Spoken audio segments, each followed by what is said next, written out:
of the Higher Newark Book Club. By now, we have read up to 7 chapters. Last week was chapters 5 through 7. And for those of you who haven't read up to that amount, it's okay as well. We'll definitely get into some questions that will really just unpack the main points. But yeah, to start off, like, how are y'all feeling? Did y'all like this song?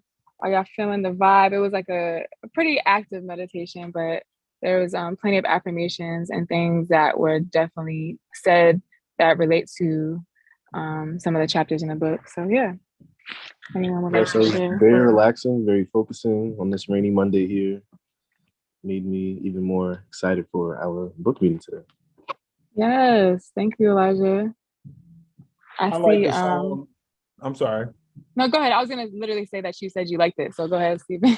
Yeah, I like the song. It reminds me of a lot of the neo soul that came out in the late '90s. You know, but it had that same kind of vibe when Erykah Badu was starting out and D'Angelo and all that. So I like the song.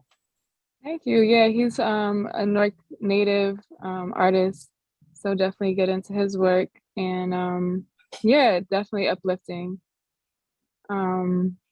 Yeah, and I heard, Stephen, you had a birthday. Happy belated birthday to you. Oh, thank you. Yeah, no problem. Hey, So yeah, Steven, did you ever use that gift card? You know what? I have to use it, and I got an email reminder. Is it expired? Hope not. I'll redeem it for something. Okay, we got a new guest on here. Alita's tuning in. Michelle's joining us. Hello, new folks. We are just getting started. So far, we just listened to a song called Affirmation by Hayes, which I put in the chat. Yeah, so last week we ended on choosing like words for ourselves. So does anybody remember their word last week? Sonia, I don't know if you remember your word. I know you were here. Yeah, if anybody remembers their word, let us know how you put that into practice this week. Well, my word was focus. I went into this week with a big design project with my brother. So focus all around on this new design project that we did, and we executed very well. Also with our 2 events that we had this weekend. So just staying focused on getting it done, and staying positive through it all, and we did it. Hey, love that. Congratulations. I went to one of those things, so congratulations. I'm Yeah. having a senior moment. You can remind me. It was really like towards the end of the meeting, so I don't blame you. I could it was just we went over words that were basically gonna be like our meditation for the week. My word was listening, so I've been practicing like just listening more as much as I can in conversation, also just to myself and my thoughts. So yeah, but we don't have to dive too deep into that if you don't remember. So I have some notes on this chapter. It was a lot to take in for 5 through 7. But overall, they were basically talking about like, uncertainty and how important it is to lean into that, and just comparing like, I guess time, like where we can like look on our phones for so much information before we even leave the house. Like if you're going out to eat, you know what's on the menu already, you know what time it ends, so many things. And so a lot of things that we deal with are just so calculated. But I would love to pose a question to everyone because it made me think about this. It's like, if you could describe a time where you leaned into uncertainty and it worked out for you, please share that with the group, because I feel like that would really just help us all lean into it. So yeah, that's my food for thought.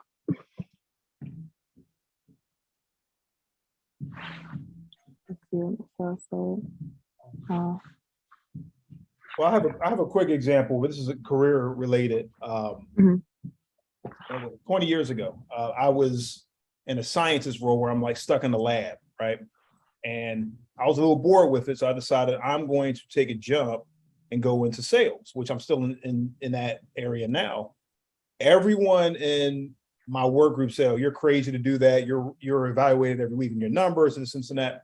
And they're giving me advice based upon what they would do, you know? And so I took that risk. I didn't know if I'd be successful. It actually was a short-term pay cut up front, which immediately made me regret the decision in the early months. But as I got past it of the first year and on, I'm glad I made that jump. It was a definite risk, and there was nothing in front of me to really guarantee anything, you know? And so I think a lot of times we have to take calculated risks, you know, because some people, they take risks like, well, that wasn't a very smart risk. And then there's smart risks. But if you don't take any risk, you're not going to really accomplish great things. You know, you have to stretch that rubber band a little bit. You have to have a little bit of that positive tension. Because I know people who have done the same thing for 30, 40 years, and they're so below their potential, but they just are so fearful they can't take a risk. You know, so we definitely do have to manage uncertainty. So that's just one career example for me. I think that's amazing, because like that fear, that's like, did you feel fear? Like you felt all the things in that moment, or? Fear, I felt a little inferior when I got my first sales numbers. I was like, man, what did I do? And some anger, all those different things. Mm-hmm. You know, but I will say at the end of the first year, things picked up. I felt better. And then many years after that, in 2012, when I became a manager, I said, you know what, I don't think I'd be here had I not taken that risk back then. You know, so it's afforded me a lot of different things that have been great. I mean, there's no utopia in anything you do, but again, you have to take risks. You have to believe in yourself. And if you're prepared and you are constantly improving and sharpening the gifts that God gave you, you can have more confidence to take those risks. Like when you go outside with an umbrella, the rain isn't going to scare you. You're going out there with nothing, you're going to get soaking wet. And then it's not going to be as good experience for you. So you got to take, you know, be prepared with the risk you take. No, thank you for that advice. I love that.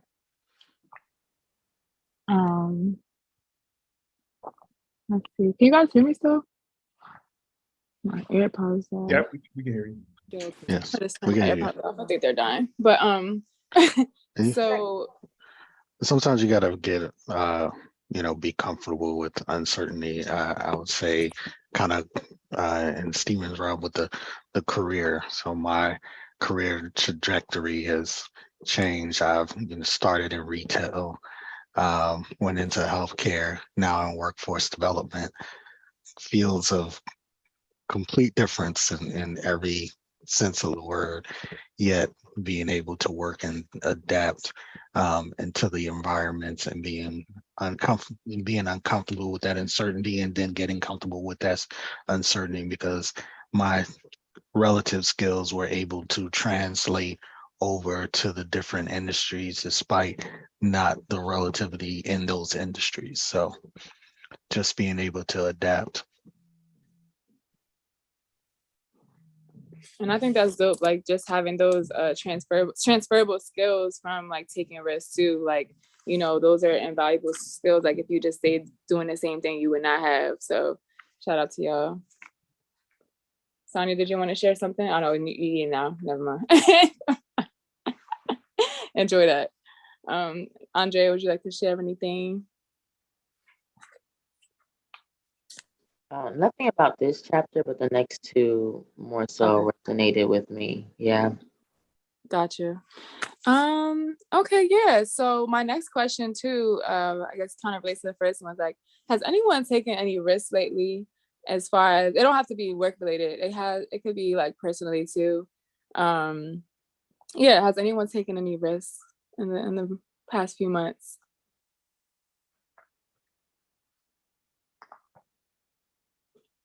I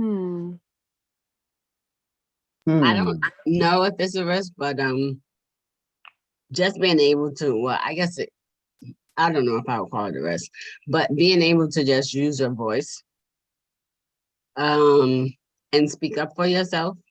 We're not literally taught that when we're growing up. Well, I can't speak for everybody else, but when we're growing up, we weren't literally taught that. And so being able to just use your voice and speak up for yourself, being able to just use your voice and speak up for yourself, not being comfortable with your voice, Mm-hmm. but then also getting to a point where you have observed a lot and you're like, there needs to be a change, and I want more. And so sitting back, thinking that you're doing the right thing, you're doing your job, and it's not enough, and be willing to just have those uncomfortable conversations with your manager, and Mm-hmm. kind of point yourself out and be like, these are the things that I'm working on. I need you to help me get to the next level. Like, this is what I need from you. Mm-hmm. And holding them to it. It's, sometimes for me, I've just felt like I was like reminding him all the time, but I'm like, hey, are you working on this? Are you working on this? But then I realized that for probably 16 and a half years, I never really spoke up and asked for what I wanted. So I'm not gonna say I didn't get what I wanted, but I got whatever was average, just long. But now that I've spoken up and said that, I want, different things like from a compensation standpoint at work, and I want to be in these programs because I see that if you're in these type of programs at work, that you're now looked at from a different higher end lens, like you're now in a special category of people. They're like, oh, so you're in an advancement program, so you get connected to different people and you get access to different programs. And so I was like, you know what? I'm gonna start speaking up for myself. So in doing that, I was able to get into two different programs, and I was like, oh wow. Um, so now I'm like, oh well, just keep doing it, but just figure out how to use your voice. So I just say, using your voice is important, even though we don't think anybody is listening. I just think that sometimes like they say, you have to advocate for yourself because there's no one else that's going to advocate better for you. No, that sounds like a big risk. Like just something that could have like sped up your journey of like, just where you want to be in your career and just all around. Like that's fire. I'm inspired. Yeah. I'm trying to think if I took any risks lately. Um, hmm, that's a good question for myself. Oh, I think hosting the book club has been pretty risky for me. You know what I'm saying? Like, reading a book. um, that's been fun. Another another risk I've just been taking also is advocating for myself in the workplace, like being a self-employed person. You kind of have to like always stand up for yourself when you're dealing with new clients and stuff. So I've said no to things recently that just didn't seem like the right fit. So yeah, I think we're on the same page here.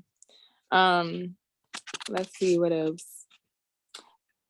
So outside of risk, I also noticed that in the chapter, he was talking about a lot of uncertainty. He was talking about what it's like to get too comfortable once you achieve something, and just like that level of balance is really key. So, does anybody have any experience with just being too comfortable, like whether it's personal or like somebody just being like, oh, I've made it, I'm comfortable, and like how that feels. So yeah, do you have any experience with that? Well, I can say this. I mean, as far as some of the people that work with me on the job, there's definitely individuals who've been doing what they've been doing for a long time, and they're very comfortable, and they do it well. Problem is, I'm trying to think of an analogy that makes sense. You think about before cars was invented, Mm-hmm. the main transportation was horse and buggy, and I guess trains. But the best horse and buggy driver wasn't ready for cars. So just because you've been doing something really well, if you don't adapt to what's changing around you, you're gonna be left behind. So you have to constantly, I'll use positive attention again, is work to kind of, and it could just be very small and incremental. I had a mentor say, just be 1% better a day. It could be so slight that it's very easy to do, but it makes up for very big leaps over time. 1% makes a difference. Because if any of you have ever flown across the country, like maybe some from LA to New York before, Mm-hmm. similar. All the time. So if you get on a plane and the pilot is leaving LA on the way to New York, if they just move 1 degree to the left or right and don't make a change, they'll end up in either Dover, Delaware, or Albany, New York, instead of New York City. And because like how far that line is. So I'd say that to say 1% can be really good, or if you off track, it can really mess you up. So you have to not stay complacent. And I think in the book, when they're talking about uncertainty, is another way of saying that. Right. I agree. Yeah, that's he was dropping gems in that first chapter for sure. And just some of it got a little repetitive to me at a certain point, but he was dropping gems. He was just talking about like how fear comes into play basically, and like, the most successful people have gotten through all of those feelings of being too comfortable, of having fears, like they push through all of them. So it's not like you should try to avoid having the feelings altogether. Like that's kind of impossible. And if you're doing that, shout out to you. But yeah, so that's what I pretty much took away. Dre, I know you said you had some takeaways from chapter 2. I'm down for you to share them if you like. I mean, that's not chapter 2, chapter 6. Chapter 6, yeah. Yeah, I would say, these chapters really resonated with me the most, just based on where I'm at in my journey, like my personal journey, my business journey. I used to let my thoughts get in the way and like be really doubtful about things. But I think once you take the first risk and, you make that choice to either stay comfortable or take the next one, it gets a lot easier. And like, I don't even notice when I take risks anymore, really, because I feel like I do them every day, honestly. Like I'm always putting myself in risky situations, or like, getting on a call and saying whatever I feel, or, talking to a client and like letting them know like, yo, I'm not available today. Like stuff like that like used to feel, risky to me, that now I'm just like, this is what it is. It gets a lot easier. So yeah, this chapter 6, talking about, I'm not my thoughts, really resonated with me, because changing your thoughts really do help change your life. And just like not overthinking things. Like I'm still an overthinker, I'm not gonna lie, but I used to overthink every decision, and it just takes so much time out of your day. Like you're getting so much done, but you're thinking about getting things done instead of getting it done. And I'm able to get so much done in a day. I'm able to, as much as, I do get burned out at the end of the day if I have like, however many calls or emails to send. It just helps to just go. The planner definitely helps, because I write everything down and, I'm like, okay, this is what's next. Just get through it. So yeah, this chapter really resonated with me. And I love how he reiterates his points. It could get repetitive, but like him throwing in the quotes in here really, really did help. Like this one quote, you don't have to feel like today is your day. You just have to act like it.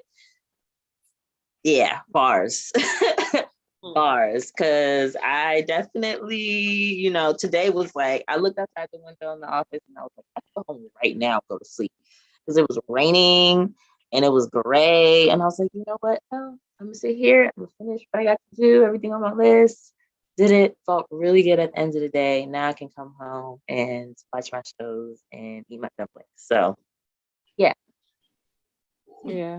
That's fine. I'd like to piggyback on that, and what you said is definitely holds a lot of truth, and that's probably one thing that I found in the book when I had was reading that. I found that it was very repetitive, but the more I started to read, I really start to see the benefit of it, because I'm retired, but I was in the law enforcement field for 26 years. And that is a, white male dominant field. So when you're in a area like that day in and day out, you need to hear that repetitiveness, so I'm not in the field now where I'm able to apply it, but I can, I'm able to reach back and see, how, beneficial it is, but I'm able to apply it in my everyday life now. And then also, to speak on a question about being comfortable, You know, in a field like that, where, you know, I spent 26 years, you know, I found myself, you know, very comfortable because you don't have someone that's pushing you. When you don't have people, you know, that look like you know, to push you ahead or to push you forward, to push you for those, um, you know, positions, you know, you find yourself to, you know, that you get very comfortable, and they want you to be comfortable because they don't want you to have those, you know, positions of, you know, promotion of, you know, sergeant. And said I did, you know, retire with a sergeant title, but, you know, there's so much more that I look back now of things that I, you know, could have done, ranks that I, you know, could have achieved that. But, you know, again, that's where that comfort comes in. You know, when if you get comfortable, you're not working to your potential. So, and, you know, so again, like I said, the book, as far as the book, yeah, I did find it very repetitive, but the repetitiveness is something that's necessary because you need to constantly hear that when you don't have someone in your corner to push you ahead, to push you forward, you know, in your field, in your area. Thank you for sharing. I do agree with Swanetta. I really do agree with that. One of the things when I was reading in chapter 5, when it, you know, he indicated you can't do something new by doing the same old thing. And it's so true. And success is never certain. It's always, you know, someone taking a chance.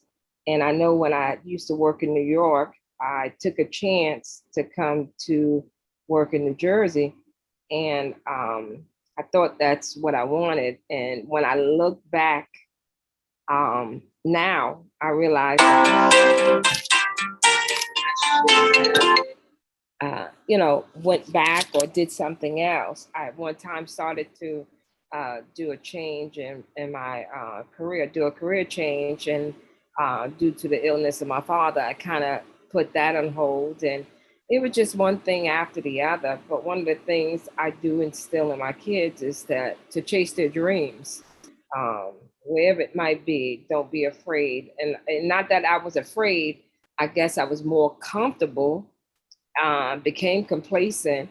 And you know, you look at whether your benefits, you look at, you know, just what you think is some stability, and you don't take that chance and venture out and do better and do something that you might like a little bit more. But I do agree that it was a lot of repetition, but like you indicated, that repetition was good because it kind of sinks into you. It keeps mentoring to you. And sometimes we have to do things over and over and over again for us to make a change. And I think that's why I kind of like this book thus far. It's, you know, it's like, you know, trying to get embedded in my head that I need to do so and so to be a better me. And that's it. Thank you so much for sharing that. Like, I think it's beautiful to see just how this book relates to us at like different points in our lives and our journeys, and just what we can take away from it. And yeah, you gave me a new perspective on just like the repetitiveness of this book. And honestly, I could probably read it again. It probably be one of those books I go back to again. Yeah. Thank you everyone for sharing with us. Let's see. Yeah, and when you were talking, I kind of thought about like how important it is to have a support system around us that makes us realize, like, you know, all of these doubts are a part of the process and everything. And like, you know, just being supported in your changes. There was one quote on, I guess we can move on to like chapter 7, because that's where, if anybody has anything else for chapter 6, let me know. I'm ready. Good, chapter 7? Okay. There was this really good quote in chapter 7 that really essentially said, like, you know, your change will affect others with your decision, and like it'll make them uncomfortable because they're so used to you being in the same place. So it's like, not only are you facing your personal struggles with changing, like you have to focus on other people being mad that you decided to level up or just make some adjustments. So that was something that really spoke to me in the process, dealing with, being relentless and things like that. So yes. Anyone else? Sonia, you're about to know? Yeah, I listened to the Audible version. And so I was listening to the chapter in the car, and I was like, I like this chapter. Because he kept saying, I am relentless, I am relentless. And he then talked about like Arnold Schwarzenegger, how, he took a, risk to come to the United States, and how he would go to the gym and he would just work on his biceps. And then he'd go work on his back. So what I took from it is, like he was saying in the book, like, just do one thing at a time. Like, no matter how long it takes you, just do one thing at a time. Try not to do everything at the same time. And I think for me, it's somewhat hard because you're like, I got to do a little bit of this, I got to do a little bit of this. And so sometimes you're forgetful of like what you're doing. And so your focus is not really clear because you're trying, as they always say, you're trying to be a master of, of everything and a master of all trades and a jack of none. So for me, I was like, okay, maybe I need to think about this and just try to focus on one thing at a time. And I find that if I put that on my calendar, like, and say, okay, this hour I'm doing this and this hour I'm doing that, it works. But then when I don't do that, it doesn't work. It's almost like if I get up and read my devotionals in the morning, my day is a certain way. If I don't read the devotionals, it turns out to be a little differently. But then I also think of how much of that is in your mind. And again, he talked about like expectations and, feelings, and it's like, okay, well, a lot of that I think is what we tell ourselves, which is what I think kind of get from this book anyway. It's like whatever you tell yourself, you think that's what it is, and sometimes it's really not. But stop not using a lot of positivity, but just try to just focus and take it one step at a time and do one thing and then go on to do something else. Yeah, that is definitely something to take away. Just like being focused on one thing, like that is very hard for me as a creative. I get very bored. So that's definitely key. Yeah, I'm gonna take that into consideration. I think in today's society, I guess everybody has so many things to do and everybody's trying to multitask. So sometimes it's so difficult to just take one thing and call yourself trying to master it. And maybe I'll speak for myself.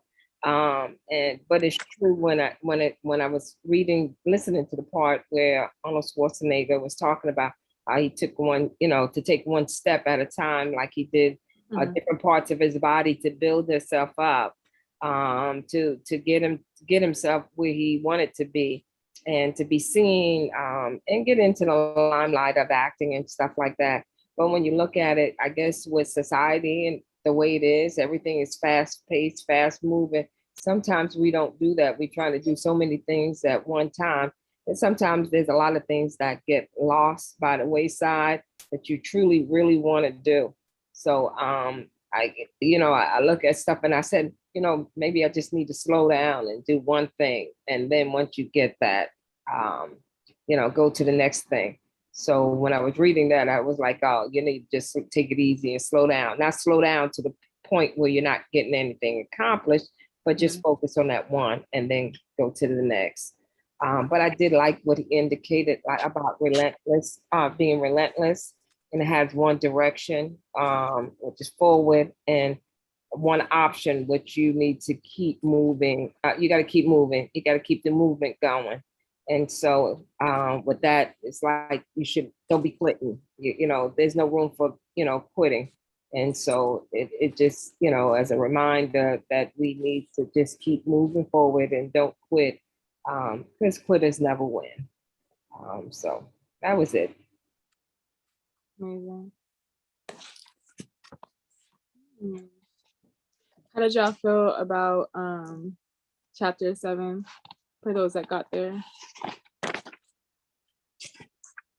Like, I think chapter 7 is a very critical message because while most people do not run towards discomfort and say, I love it, there are so many who run away from it and don't accomplish anything because they can't stand even the least bit of stress. Like, you know, turn their thermostat above 80, they start sweating, you know, so you just can't handle nothing.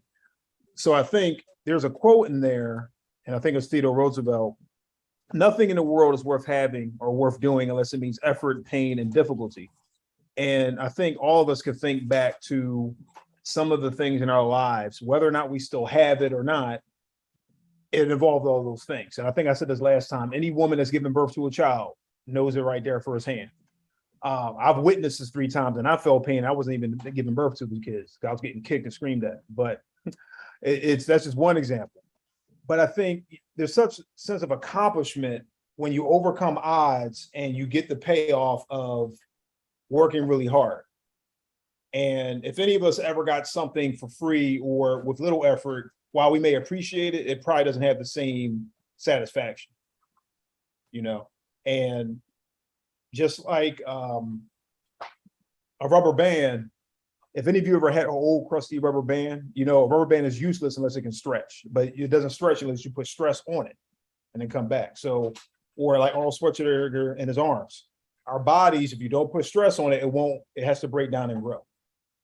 So I know every generation probably thinks the previous one is not as strong. I think there's different forms of strength in every generation, but overall, we're just in a culture where hard work seems to be more avoidable than ever. I'll say that, you know, and for those of us that want to work hard, it's a lot easier to separate yourself than ever before because there are less people doing it. Facts. You always come with the analogies all the time. Like, I feel like your the way you describe things is so helpful, Stephen. Thank you. Love it. Yeah. That was one of my favorite quotes as well, Theodore Roosevelt. Just thinking, it made me reflect on like my own journey. Like, if I really looked at the obstacles in front of me, I wouldn't have went forward. Like, if I really sat down and just was like, oh, these are all the things that are going to be in my way. Like, you just have to think of it like, and step by step, like Sonia was saying, just like, you know, really, okay, let's break this down and make it possible. And I think it's really, I don't know, this book is lifting me out of a place that I was in for sure, of being pretty comfortable. So definitely thankful for it. We have about 5 minutes left. If anyone else has anything to share, if not, I will go ahead with our notes for the evening and reminders. And also, I just want to thank everyone for being here on behalf of BrownMill, Audra, Sahara, North Carolina. Thank you so much for just creating a space for us to read and reflect on our lives and just share, have a space to share how we feel outside of work and whatnot. So as a reminder, you can get 15% off your entire order at BrownMill. Audible was also supplying some codes. Also, thank you to Newark Public Library for additional digital copies on Hoopla. Barnes & Nobles was giving 15% off the book. Source of Knowledge, 10% off. Sandell's online bookstore, 10% off.